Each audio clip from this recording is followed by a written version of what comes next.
अब हम आपको अपनी उस मुहिम के बारे में बताएंगे जो हमने देश भर में क्वेश्चन पेपर लीक होने के खिलाफ आजकल शुरू की है।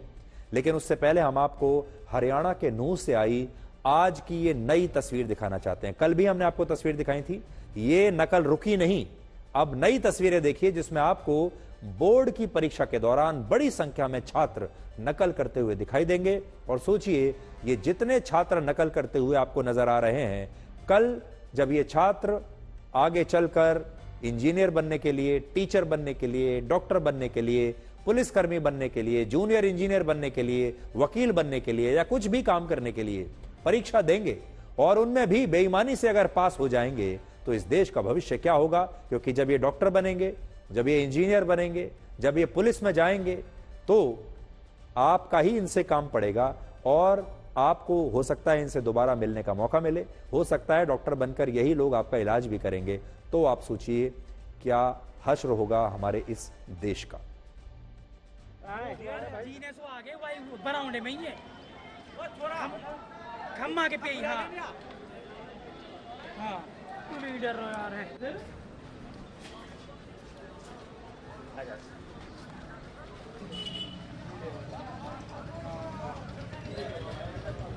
आजान पर ला दो नहीं, आर पर भी बट रहा हूं।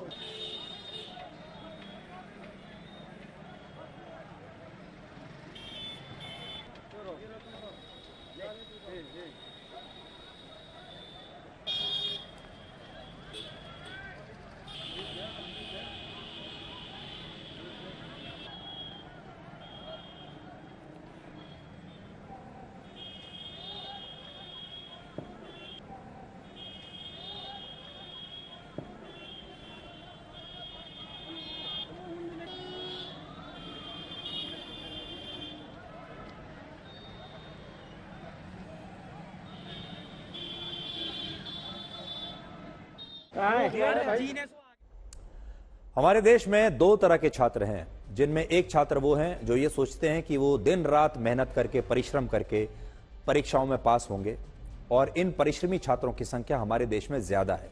लेकिन कुछ छात्र ऐसे भी हैं जो बेईमानी करके परीक्षाओं में पास होना चाहते हैं और वो इसके लिए सरकारों से परीक्षाओं में नकल करने की सब्सिडी मांगते हैं और ये सब्सिडी इस देश की कुछ पार्टियों से उन्हें मिल भी जाती है। तो इसलिए आज मैं आपको एक बात बताना चाहता हूं, असल में हमारे देश में ये जो नकल करवाने की व्यवस्था है, ये नकल एक सब्सिडी की तरह हो गई है और देश के युवा और देश के छात्र बड़ी संख्या में अलग अलग सरकारों से इस नकल करने के अधिकार को एक सब्सिडी के तौर पर चाहते हैं। आज हम आपको 1990 के दशक की एक बड़ी दिलचस्प घटना के बारे में बताना चाहते हैं जो उत्तर प्रदेश की है।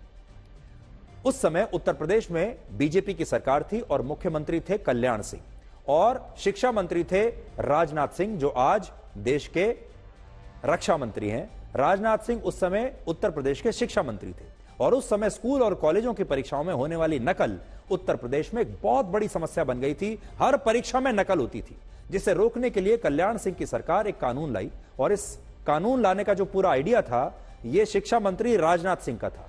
राजनाथ सिंह चाहते थे कि यह नकल किसी भी रूप में रुकनी चाहिए और उसके रोकने के लिए उसे वो एक सख्त कानून को लेकर आए और इस कानून के तहत नकल को उत्तर प्रदेश में गैर जमानती अपराध बना दिया गया और इस कानून में नकल करने वाले आरोपी छात्रों को परीक्षा केंद्र से ही गिरफ्तार कर लिया जाता था। और इसलिए जब यह कानून लागू हुआ तो उत्तर प्रदेश में 10वीं और 12वीं कक्षा की बोर्ड परीक्षाओं में ज्यादातर छात्र फेल हो गए। इस कानून के लागू होने से पहले उत्तर प्रदेश में 10वीं कक्षा की बोर्ड परीक्षा में 58% छात्र पास हुए, लेकिन कानून लागू होने के बाद वर्ष 1992 में सिर्फ 14.7% छात्र पास हो पाए। सोचिए, जैसे ही कानून सख्त किया सिर्फ 14% छात्र पास हुए। इसी तरह पहले 12वीं कक्षा के 80% बच्चे पास होते थे, लेकिन इस नकल के खिलाफ सख्त कानून लागू होने के बाद 1992 में 12वीं कक्षा की बोर्ड परीक्षा में सिर्फ 30% बच्चे ही पास हो पाए।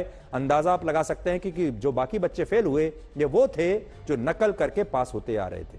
बड़ी बात यह है कि जब स्कूलों में 10वीं और 12वीं की कक्षाओं में यह नकल रुक गई और बेईमान छात्र परीक्षाओं में फेल होने लगे, पास नहीं हो पा रहे थे, तो यह मुद्दा उत्तर प्रदेश की राजनीति में बहुत बड़ा मुद्दा बन गया और उस समय मुलायम सिंह यादव ने 1993 के विधानसभा चुनाव में इसे एक बहुत बड़ा मुद्दा बनाया और चुनाव में यह ऐलान किया कि अगर वो सत्ता में आए, उनकी सरकार बनी, तो वो इस नकल विरोधी कानून को समाप्त कर देंगे और फिर से नकल को खोल देंगे। और आपको जानकर हैरानी होगी कि बाद में इस नकल विरोधी कानून की वजह से बीजेपी चुनाव हार गई और मुलायम सिंह यादव ने वर्ष 1993 में उत्तर प्रदेश का मुख्यमंत्री बनते ही इस नकल विरोधी कानून को समाप्त कर दिया और नकल को छात्रों के लिए एक बार फिर से खोल दिया। एक तरीके से छात्रों को सब्सिडी दे दी और कह दिया कि नकल कीजिए। लेकिन आज मुलायम सिंह यादव के बेटे अखिलेश यादव ये पूछ रहे हैं कि परीक्षाओं में बेईमानी समाप्त क्यों नहीं हो रही, ये बेईमानी समाप्त कब होगी। तो उस जमाने में राजनाथ सिंह जब शिक्षा मंत्री के तौर पर इस कानून को ला रहे थे, सरकार के अंदर भी हमें यह पता चला कि बहुत विरोध हुआ। बहुत सारे नेताओं ने कहा कि यह बिल, यह कानून बड़ा सख्त है, इससे नकल रुक जाएगी, हमारी लोकप्रियता गिर जाएगी, लोग हमारे खिलाफ हो जाएंगे, क्योंकि लोग चाहते हैं नकल होनी चाहिए, ज्यादा से ज्यादा बच्चे नकल करके पास हो जाएंगे, इसमें सबका भला है। लेकिन तब राजनाथ सिंह माने नहीं। राजनाथ सिंह उस समय अड़ गए और उन्होंने कहा कि वो इस नकल विरोधी कानून को लाकर रहेंगे, जिसमें नकल करने वाले छात्रों को तुरंत गिरफ्तार किया जा सकता है एग्जामिनेशन सेंटर से ही। और ये कानून आया, लेकिन जो रिजल्ट था वो बुरी तरीके से गिर गया, जिससे आप ये समझ सकते हैं कि उस समय ज्यादातर छात्र नकल करके ही पास हो रहे थे।